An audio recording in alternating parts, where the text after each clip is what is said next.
Omni-mechs. What does one think about when you hear that word? For many people, the word Omni-mech oftentimes harkens back towards the clan invasion, and images of some of their most iconic Omni-mechs dance throughout their minds. Yet, there are other Omni-mechs, those that were created after the invasion, and those that were created before the invasion. However, some of these Omni-mechs are oftentimes overlooked by the many. There are those who are different, those whose minds travel to Omni-mechs that you may not have heard of. Today, we're going to go into one of those Omni-mechs. An Omni-mech often overlooked by many, but one that should never be underestimated. One that is perhaps far superior to many of its more famous brethren. One that was built for war, not for battle. This is the story of Clan Steel Viper's first, and arguably one of the most powerful Omni-mechs, the Crossbow.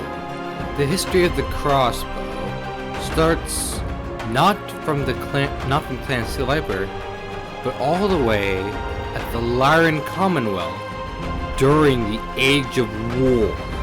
This was a particularly deadly time when Battletech's new technology was being rapidly assembled and created. And it was in this time, a little known mech called the Crossbow, or the CRS-6B, will come out the assembly line in 2473. It was not, so to say, groundbreaking. Like many mechs at the time, it only had standard cockpit, standard gyro, standard diffusion engine, so forth.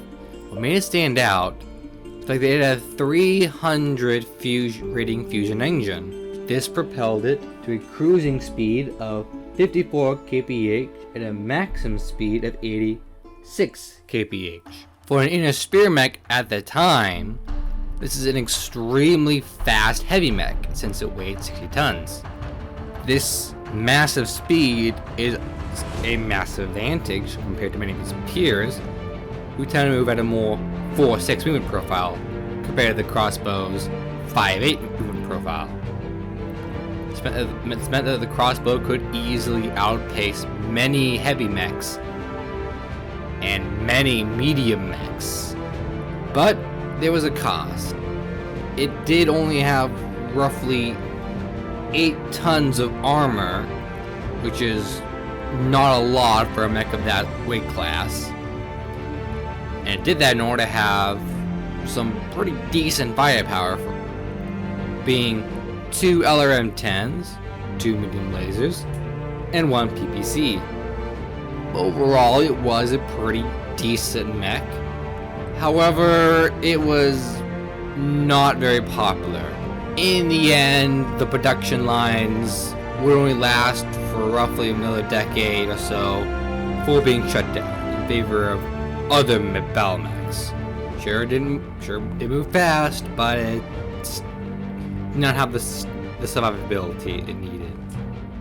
And there, it looked like the Crossbow's legacy would end if it wasn't for the Steel Vipers. Indeed, the Golden Century.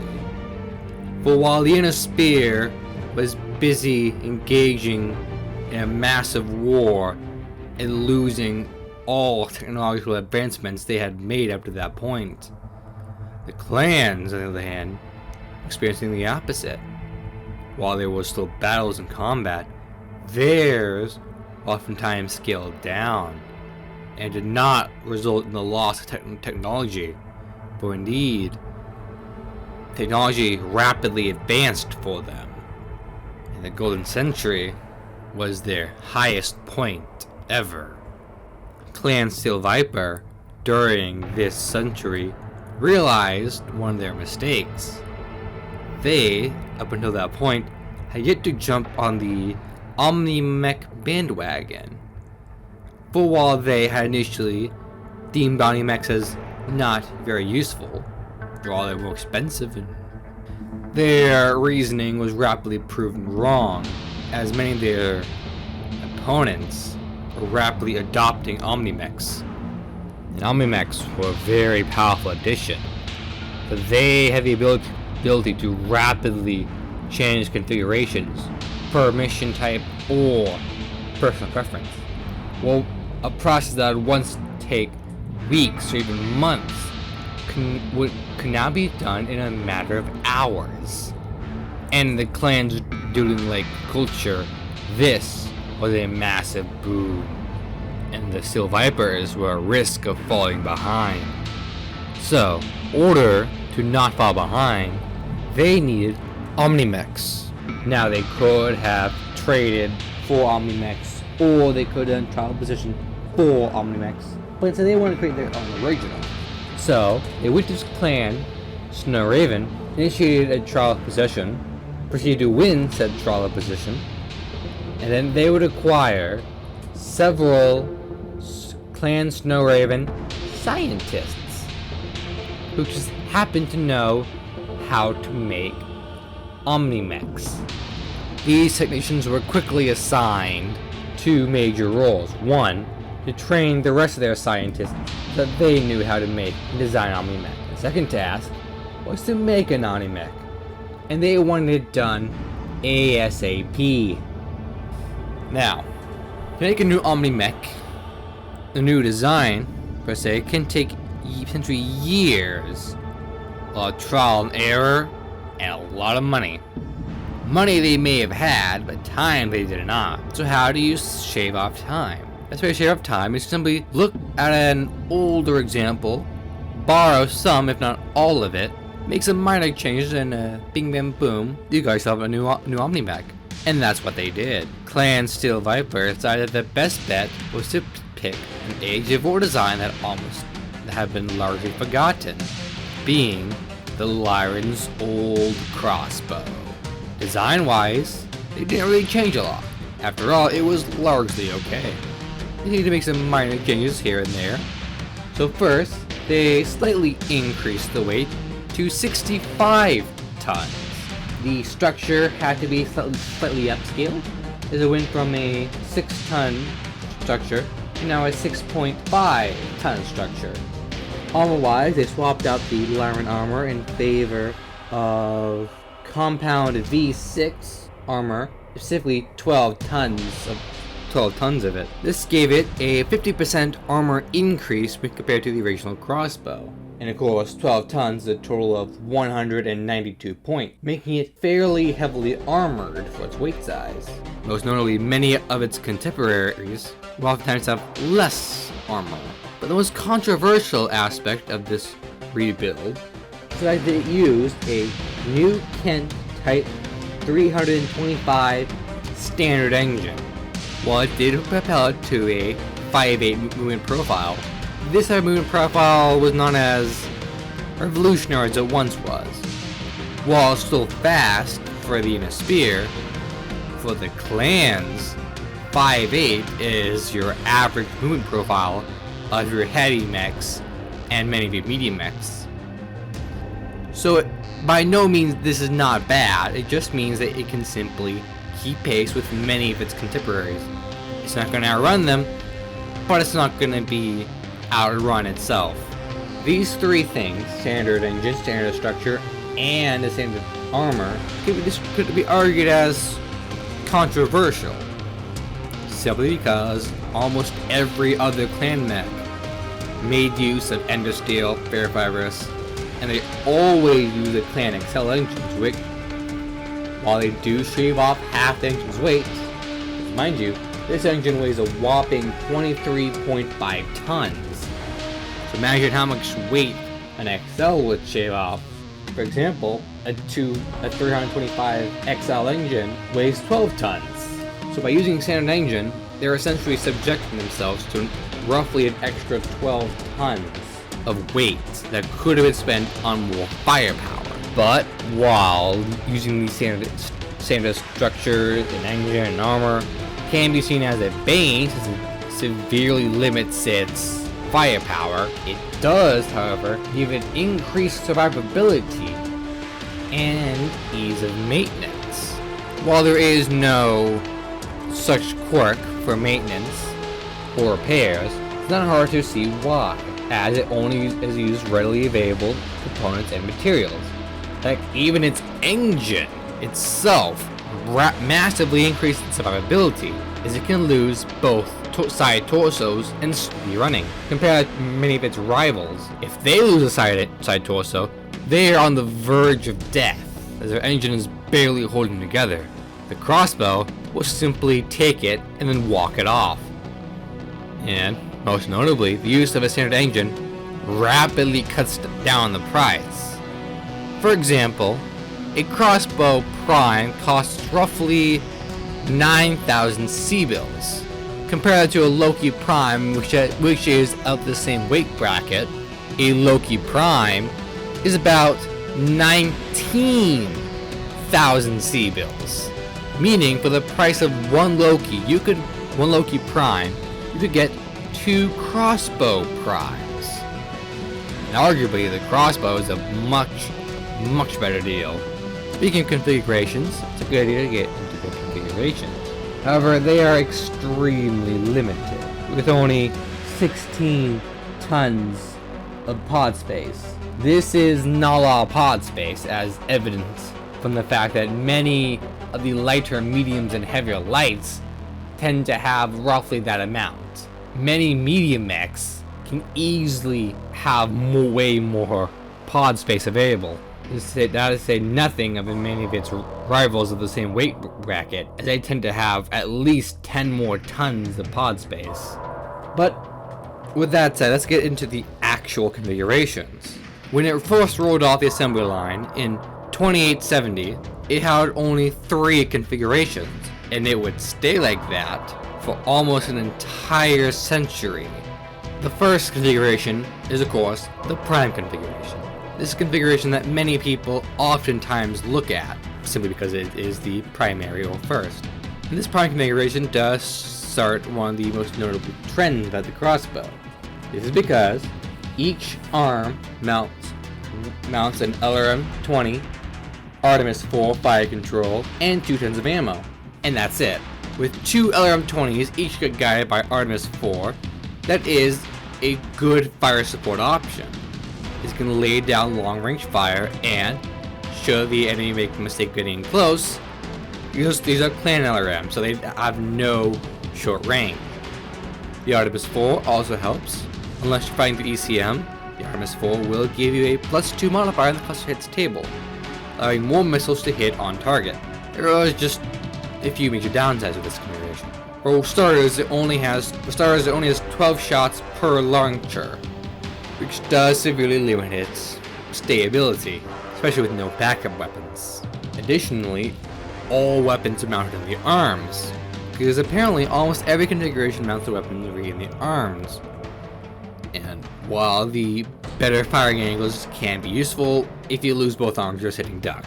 Not to mention the fact that if you run out of ammo, you're sitting duck. So overall, the Prime is another weakness of the Prime is its twin LRM-20s.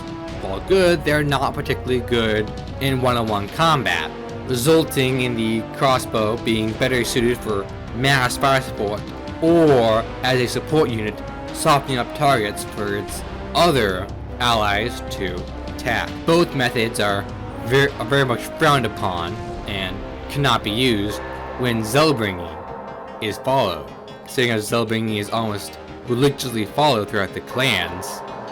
This means that the crossbow Prime tends to be overshadowed by its other versions.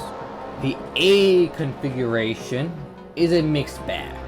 Once again, its weaponry is split between the left and right arm, with each arm having one LRM-5 with 1 ton of ammo, one medium pulse laser, and one Streak SRM-6 with 1 ton of ammo.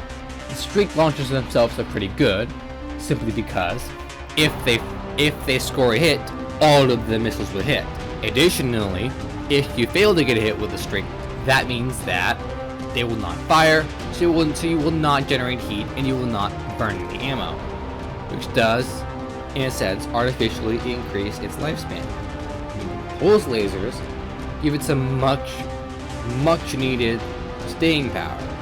As should it run out of ammo, Crossbow A can still fight. Now, its pulses, especially when combined with its improved targeting short quark, can make it an extremely deadly light mech hunter. However, this mix of weaponry is not terribly popular. After all, the other M5s are just not that good in terms of damage. The streaks are good and the pulses are good, but it's not very popular, especially when compared to its next configuration, which is of course the B configuration. The B configuration is by far one of the most popular designs for the crossbow, at least at this point in time. This is because each arm is given 2 Streak SRM-2s with 2 tons of ammo, resulting in it having 4 Streak SRM-6s, each with 15 shots.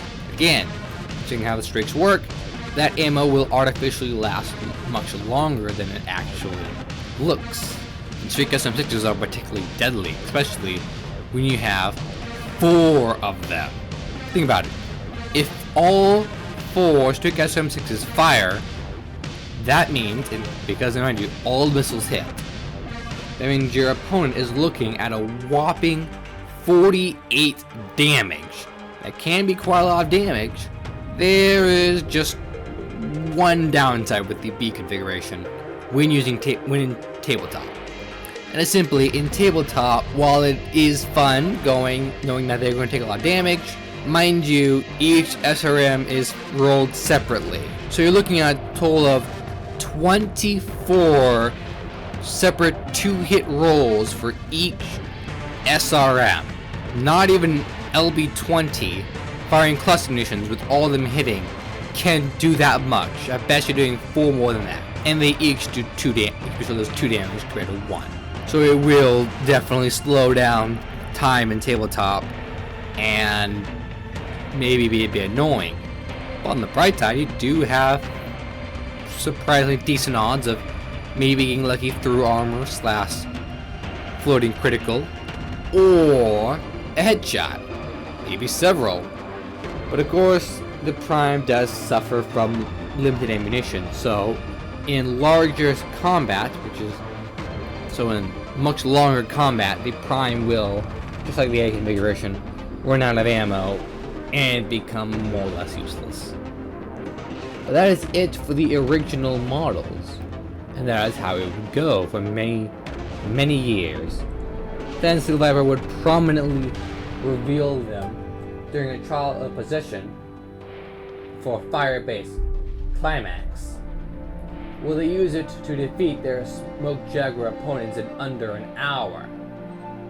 In all, the crossbow is a very popular mech in Clans of the Viper, as they still prominently use them in frontline service, oftentimes pairing them with elementals. However, for the rest of the clans who acquire the crossbow either by trade or as Isolora, it was not looked at so favorably. For instead, they looked down on this mech as an undergunned heavy, and oftentimes regulated it to training or garrison roles. The only other clan to use the crossbow in frontline service would be Clan Blood Spirit. This is mainly because they were advent traditionalists of the classic Kerensky doctrine, and they were not the most advanced manufacturing wise, so the use of a standard engine, armor, and structure would allow them to more easily field and repair these Omni mechs. And so the crossbow looked like it would fade into obscurity if it wasn't for a little known ship known as the Outbound Light, who upon encountering Smoke Jaguar would be the catalyst towards the clan invasion. For Clan Steel Viper, this was to be their opportunity. And for the Omni and for the crossbow, this was to be its chance to finally prove its rivals wrong, that it was an actual warfighter, that it was a superior machine, that it was not useless, but its chance would be passed by in favor of other clans, so the crossbow would be forced to wait, as even the clans who partook in the initial invasions who had access to the crossbow, they simply chose not to bring it, instead leaving them behind in favor of their superior designs, at least superior in their minds. In Clan Steel Viper, we put in a reserve status. It wasn't until the new Khan, being a member of Clan Wolf, he would allow Clan Steel Viper to finally engage in war. But they were deployed to aid the Jade Falcons, and for the crossbow, their time was once again stolen from them, as Steel Viper and the crossbow were instead put on garrison duty, rarely if ever seen combat. The few spheroids who saw the crossbow never lived long to tell the tale of this Omni mech. But Tukiad, that would be a game changer. This is where Clan Steel Viper would finally prove the other clans wrong. This would be not only their crowning achievement, but it'd be the crossbow's shining jewel, proving once and for all its superiority and that it deserved a place as one of the greats. At first, it looked like everything was going well. Steel Viper, while it did bid away some of its forces, it didn't bid as much when compared to Smoke Jaguar. Regardless, and of course, their crossbow would lead the front, as Khan Breen would take command of Alpha Galaxy in her crossbow. This was to be the crossbow's shining moment, its game-changing battle. But instead of being one of its greatest achievements, it would turn into one of its greatest disasters, as the crossbow would oftentimes run out of ammunition in these long engagements, be swarmed by infantry, blown up by satchel charges, oftentimes rendered out of combat, again largely due to low ammunition. While their survivability was a major boon for its allies and itself, forcing the comm guards to invest more firepower to bring these behemoths down. When they ran out of ammunition, they were not particularly strong, forcing them to either retreat or engage in desgraza tactics such as punching with their now empty barrel arms, or kicking, or even ramming into their opponent. The crossbow, ironically being the most hated of the crossbow configurations, would have the best performance simply because it had energy weapon backups. Thus, while the Prime and B configurations were forced to pull back or engage in Disgraza melee, A could still fire. It could also engage in Disgraza melee when needed, but it at least had more options. And in the end, Clan Steel Viper was forced to retreat in shame, with the crossbow following with them. Pursued by the comm guards, they would finally make it to their dropships and then leave Tukiad, disgraced and bitter, for they just suffered their worst and most humiliating defeat. And the crossbow, as with them, likewise suffered. At least in this regard, its shame was shared by all who partook in Tukiad, unless you're Clan Wolf. Many clans will look at Tukiad and learn from the mistakes and become better. Clan Ghostbear especially would rapidly change for the better. And Steel Viper, on the other hand, is the antithesis to Clan Ghostbear. While Clan Ghostbear would adapt and change for the better, Steel Viper would adapt and change for the worse. And the crossbow, ironically, would follow them down this dark path they were starting down upon. In 3061, the first of the brand new pod configurations for the crossbow was introduced. This is a result of new technology and learning the lessons of Tukiad. For starters, it is the very first configuration to have weaponry in the side torsos, and for its arms to not be the same. First, in the right arm, it has one heavy large laser and one heavy medium laser. These are new technologies, and these lasers were extremely powerful. The heavy large laser hitting for 16 damage, while the heavy medium hit for 10 damage. Of course, these laser weaponry did not require ammo, giving the H a long amount of survivability, or at least staying power. Additionally, the left arm would mount an LRM-15 with 2 tons of ammo, or 16 shots. The left and right torso would each have 2 light machine guns, with all 4 machine guns being fed by half a ton of ammo located in the right torso. And finally, in order to compensate for the massive increase in heat, 4 extra double heat sinks were installed, putting the total cooling power to 28. Now when you compare this to the other configurations, the Prime A and B, you'll notice that the Prime A and B configuration are all very, very cool. The Prime will almost never overheat. The B will also almost never overheat. The A might sometimes overheat, but that can easily be mitigated by not firing one or both of the LRM-5s, depending on the situation. But the H, on the other hand, is certainly a hot riding mech, at least for the crossbow. A full run on a full alpha strike will put it 4 over into the red. This is by no means bad when compared to other Omni mechs that will oftentimes massively blow through their heat value. The crossbow, on the other hand, only full plus on the red and alpha strike is not too bad, and this can easily be mitigated by holding off on the LRM-15 or the heavy medium laser. Doing either will result in you being heat neutral or start cooling off. So, while it is one of the harder models of this time period, it is by no means bad or crippling, as 4 plus in the red does not confer any negatives. It's only when you go up higher than that do the penalties start activating. The last configuration by Clan Steel Viper, at least before the incident, would be the C configuration, produced a mere 2 years after the H. It also used new technology, but not terribly notable.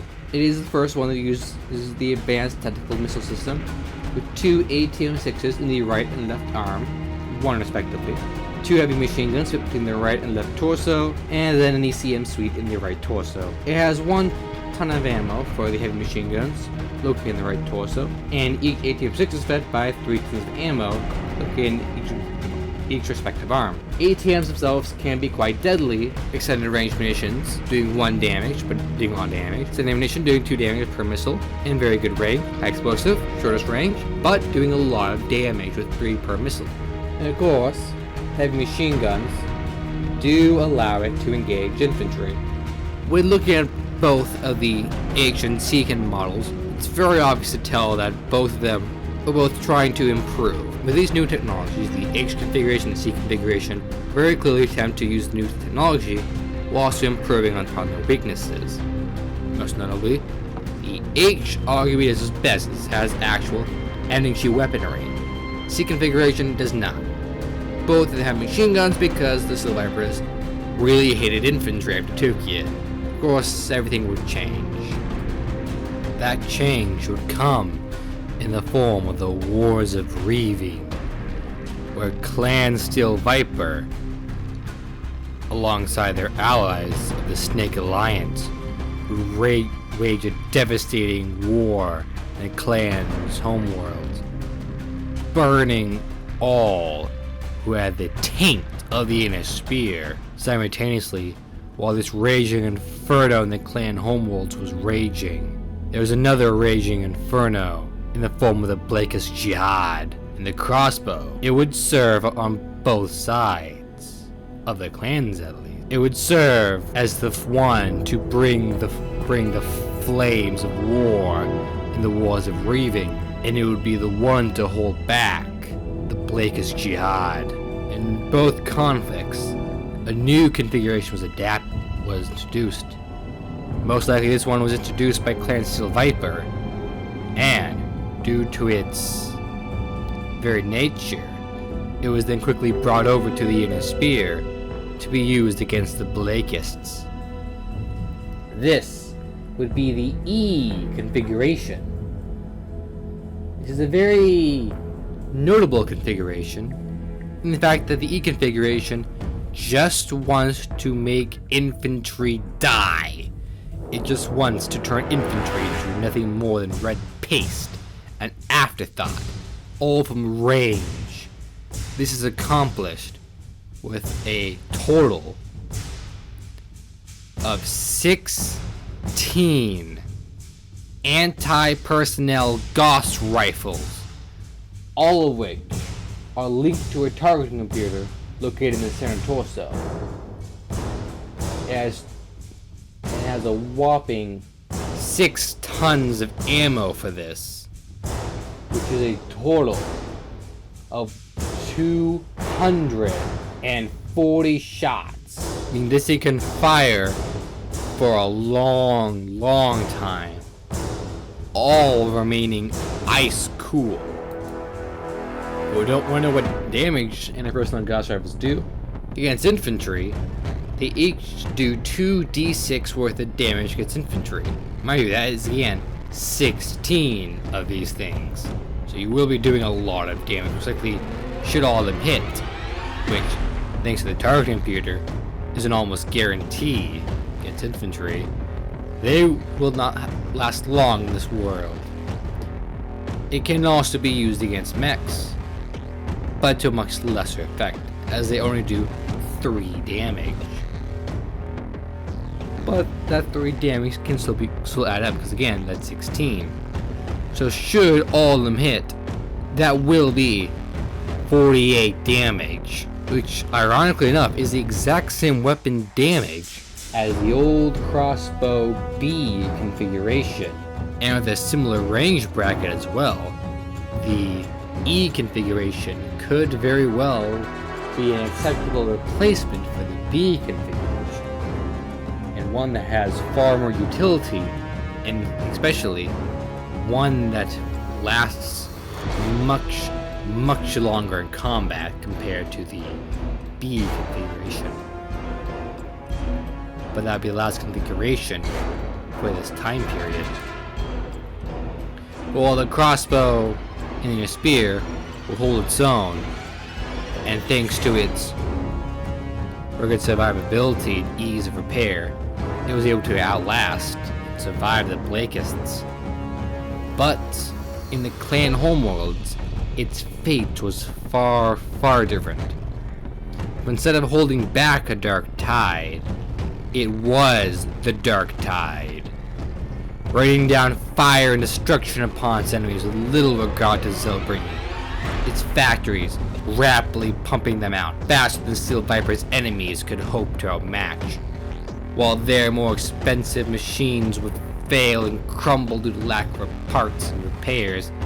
The crossbows would march on and devastate all who dared oppose the Vipers and their sacred purge of the tainted. Crossbow would lead the charge of this purge, and at long last, it would prove its worth. It show that it was superior to its rivals, as this was war. But while its enemies would struggle to outproduce, to get more, to make replacement parts, to repair them, the crossbow could be repaired incredibly easily. But no matter what you did, unless you destroyed it outright, these things could be quickly put back into service. And alongside the high production rate of these things, there is no hope that their enemies could ever hope to stand by. But like a star going supernova, not only was this its brightest hour, it was also its last.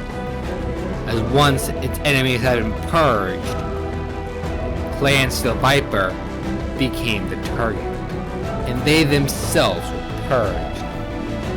Not even the crossbow could hope to save them against their foes.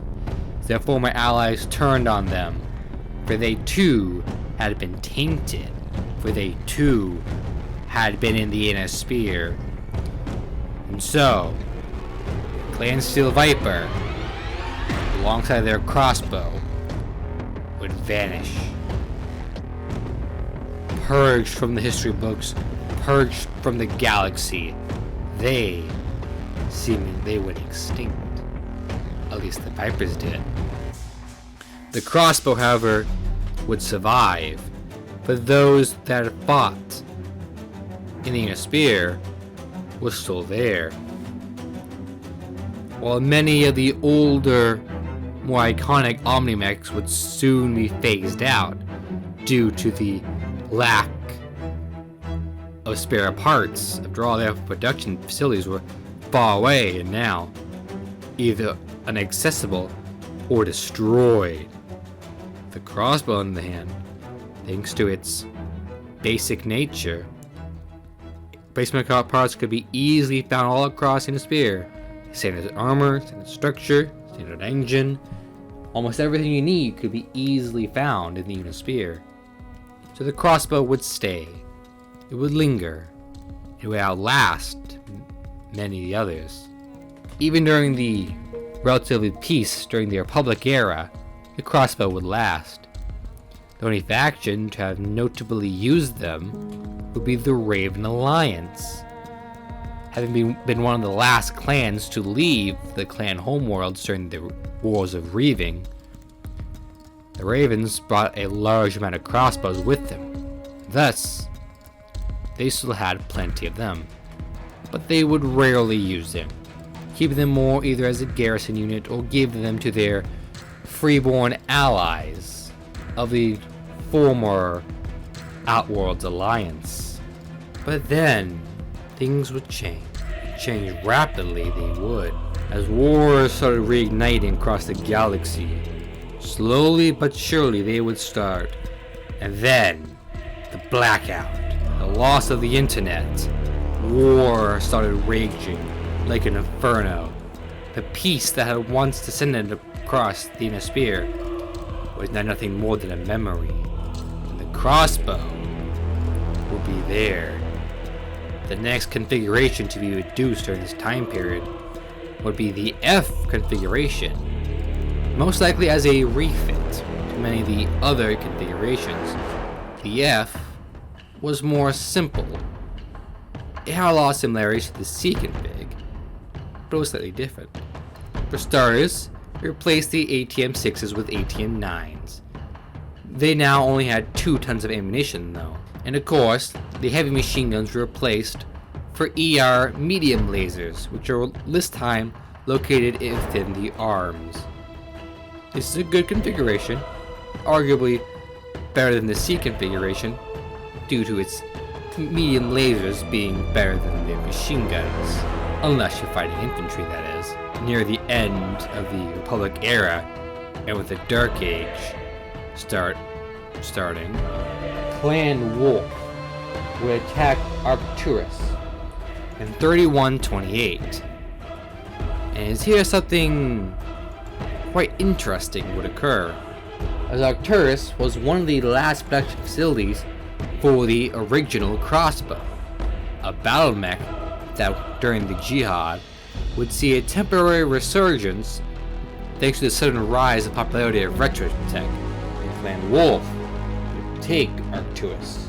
Most notably, one of their mech warriors, Andreas, who would serve within the 4th Striker cluster, would pod a crossbow, and he would be responsible for taking out a large amount of enemy forces.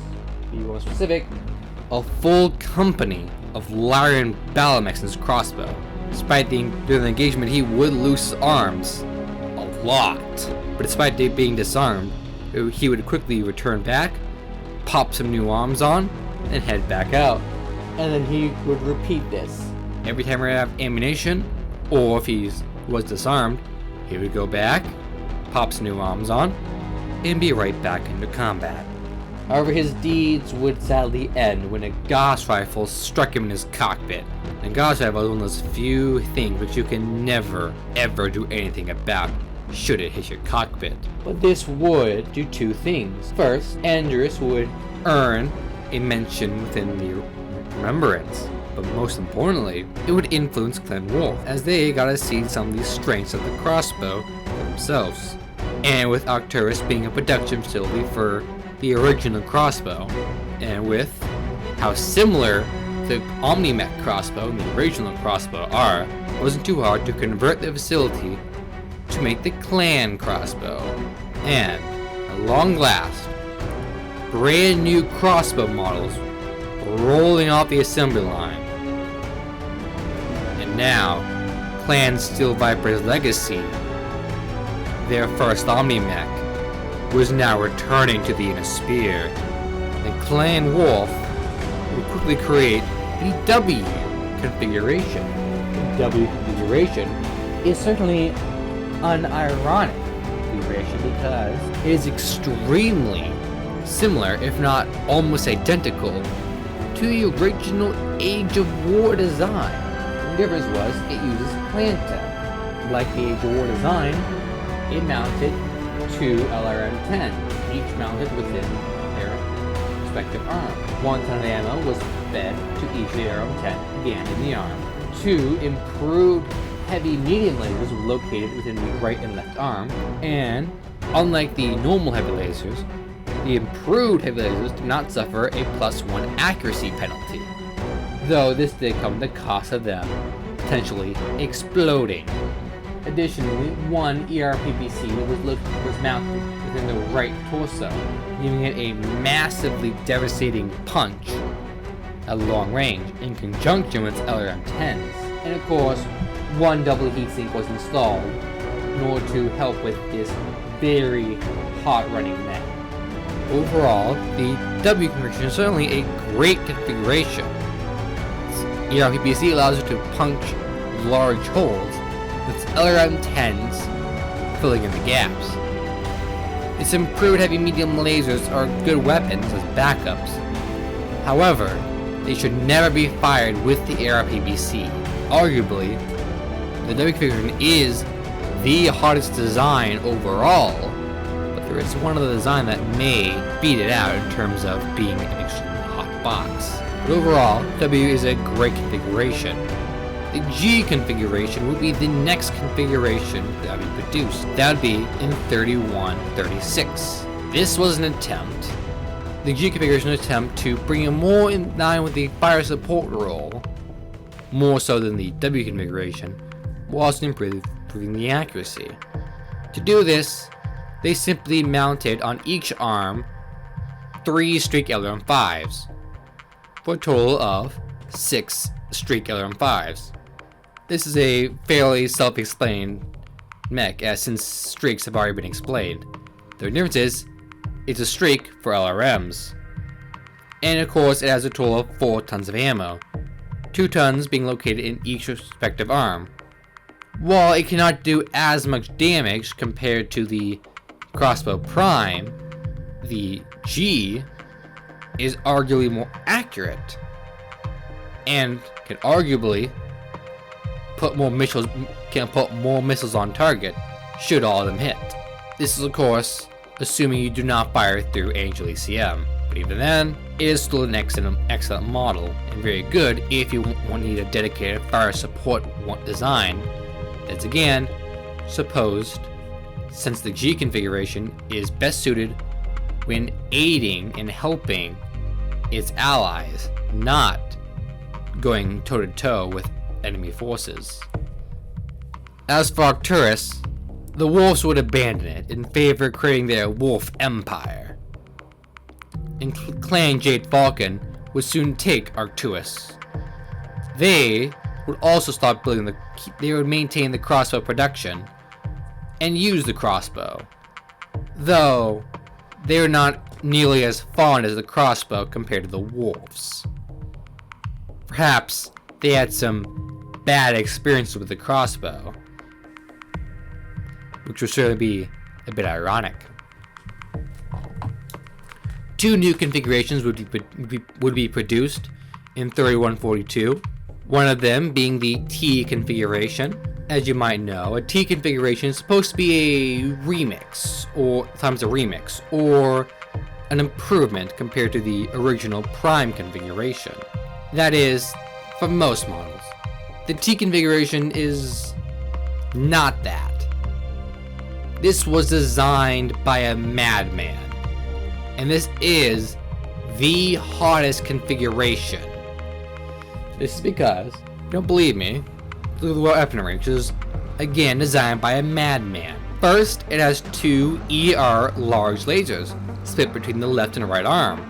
This in itself is not that bad, as they are good weapons, they do good damage. 2 extra double heat sinks are of course installed within the right and left torso, putting it to a total of 12, giving it a total cooling power of 24. This means that if it runs and fires ER large lasers, it will only go up by 2. So you could fire both ER larges and run twice, and then you could hold off in order to make sure you don't have to worry about overheating. But then things get a bit more harder, because for some bizarre reason, each arm mounts an SRM-6, simply an improved one-shot, and then each arm also mounts 7 improved one-shot SRM-2s. This means it has 2 improved one-shot SRM-6s and 14 improved one-shot SRM-2s. This is madness. This is by far mad. Like, should the crossbow T fire its AR lasers, run, and fire all its SRMs? So again, you only get one shot with these things. So the downside of these SRMs, you only get one shot, and because they're not streaks, some of the missiles not all the missiles will hit. Some of them will just fly off. Yeah, this thing will immediately overheat and shut down should it alpha strike. You can mitigate this by not firing one ER large laser, but even then it's still going to be really, really, really hot. This is madness. I would not recommend bringing this one. There are better configurations with best ability, like sure the crossbow T can do a lot of damage on an alpha strike if it fires all its SRMs, and should almost, if not all of them, hit. That can be good, but that's only one shot.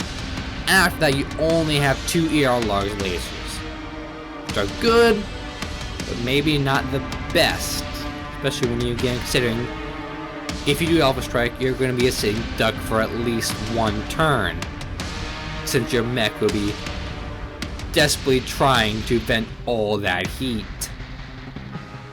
The only other thing it has is a light active probe in the CT, because it's probably a good idea to find people trying to sneak around you. But yeah, it is hot. It's very hot. I would not recommend it. Of course, there would be the J configuration. This would be, while Clan Wolf would use the W configuration, the J configuration is more of the Jade Falcon one. And its configuration very much shows who this design is supposed to be given to. The Freeborn, the Less Than Honorable, and the Solama. It's because this design is arguably more of a suicide, or at least a funny one, because first it mounts one improved heavy large laser within the right arm. This in itself is pretty good, similar to the H configuration. That is a good weapon, right? Good weapon. But then we come to the rest of the features, and that is in the left arm. They mounted 9 ER small lasers because reasons. These emotional support lasers form a very large array and can be potentially scary.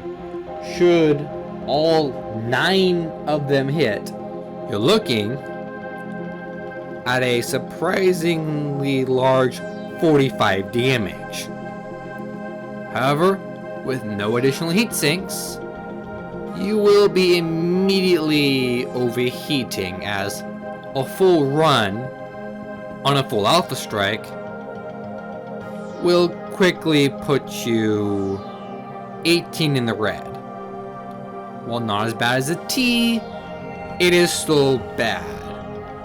Most likely your best bet is to not fire the improved heavy large laser once your ER small lasers are in range, which is a phrase I never thought I'd say. Of course, in order to make sure those emotional support laser battery gets into range faster, a supercharger is installed in the center torso, which can temporarily propel it to a top speed, which can temporarily give it a higher speed of 10 hexes in the tabletop. Its extra 2 hexes can be a make or break change, but just like Mask, this thing can potentially break and damage the engine. And then finally, to further show who this is supposed to be meant for, it also mounts talons in the legs. If you don't know what talons do, they tend to increase the damage from death from buffs and kicking by 1.5. Thus, that means that the crossbow J, should it get into melee range, it can kick its opponent for 20 damage, which means that they'll do a PSR roll, not just being kicked, but for taking over 20 damage. This potential +2 modifier for PSR rolls can potentially make or break a PSR roll, as your enemy may very well fall down should the crossbow J get into melee range. Overall, the J configuration is a good configuration if you don't really care about the mech warrior. It's a configuration you bring, and then you just simply charge it into the enemy. Its survivability means that it will probably survive long to get into range, and should it survive the battle, it won't take very long to repair and put it back into service. The last configuration I want to talk about would be the U configuration. Not because it's great or anything, but because it's a very funny design. Very specialist one. The U configuration was designed almost exclusively for underwater combat. This is because each arm mounts a long-range torpedo 10, a short-range torpedo 2, and an ER medium laser, for a total of 2 long-range torpedo 10s, 2 short-range torpedo 2s, and 2 ER medium lasers. Overall, and of course, it has 1 ton of LRT-10 ammo located within each respective arm, and the SRT-2 ammo is located within the center torso. And because you are very slow in the water, it mounts 5 underwater maneuvering units, or UMUs, 2 being in each respective leg, and 1 being in the center torso. Overall, the U configuration is a model you will rarely, if ever, see, unless you are planning on fighting on the water or in the water. You will probably not use this one. But fortunately, it is an Omni mech. That means that if you find yourself needing to fight underwater, and you just happen to have a bunch of crossbows on hand, you can quickly refit them to the U configuration, drop them on the water, and laugh as these things start blowing up ships or other mechs under the waves. That is it for the configurations. That's largely it for its history. There are sure to be more stories of the crossbow, at least one would think, but in the end the crossbow is more of a trooper mech. It's more for the guys who are not the main character, because you would rather see the main character some of the more iconic, more fancy, more powerful battle mechs. It's rare to see a main character ever pilot a more trooper mech, without seeing heavy customization like the Yellow Wang. But the crossbow is still a very good overall mech. This can even be very useful in role-playing games, with heavy emphasis in repairs and maintenance, since the crossbow doesn't have to worry about a lot of the stuff that the maintenance issues that a lot of its other more expensive contemporaries have to deal with. It does fortunately have a Catalyst Games Plastic Mini, and you can find others on Ironwind Metals. Overall, I would recommend trying to bring the crossbow into one of your next battles. It can be a good fire support mech, and it can potentially even make or break a battle simply by its staying alive. Though I would recommend bringing models that have some form of energy weapon, if only for the staying power. Or you can just go screw it and bring the B, E, or the J configuration and just throw it into battle and hope everything works out.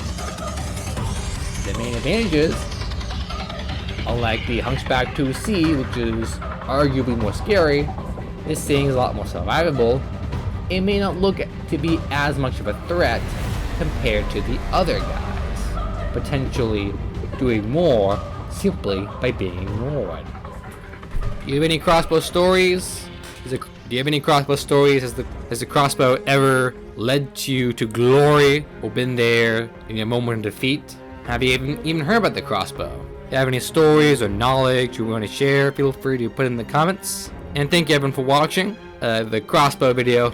This crossbow video has been one I've been thinking about for quite a while. I'm glad I'm finally making it. So while I could focus on some of the more fancy mechs, I kind of want to look at a bunch of the mechs people may or may not have heard of. Because I kind of like the guys who you don't really see a lot. You not get much fanfare compared to stuff like the Atlas or the Marauder or so forth. Regardless, thank you all for watching. Hope to see you all in a new video. Goodbye.